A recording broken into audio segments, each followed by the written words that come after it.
Hi guys! House update ulit tayo para sa house renovation namin. So, ito na yung pang 7th week ng renovation progress. Bale, nagawa na yung sa likod.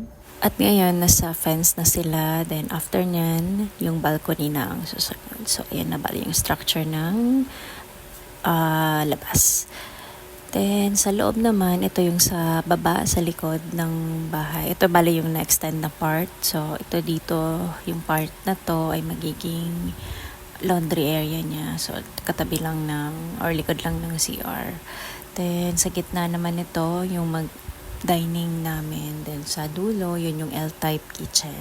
Tapos, mini counter bar yung sa may right side niyan. Babuwagin yung pader na yan.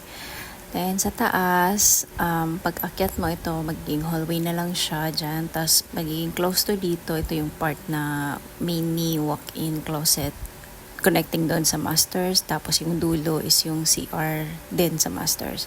So, bali, masters bedroom, mini walk-in closet, tapos CR, connecting lang siya.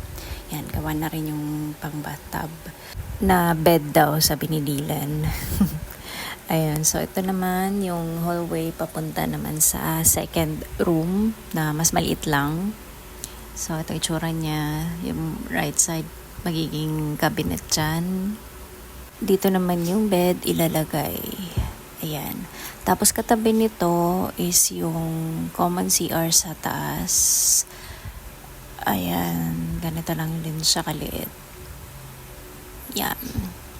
So, bali yun ang magiging itsura ng second floor namin. So, ito hallway dito, tapos magiging close to part na to sa right side para sa walk-in closet. Tapos, masters yung sa right side. Tapos, ito naman, magiging room din siya pero maliit lang. Siguro, hindi pa naman ako para saan na room. So, ayun, yun lang muna yung update namin sa bahay para sa week 7 na renovation progress. Thank you for watching. Bye!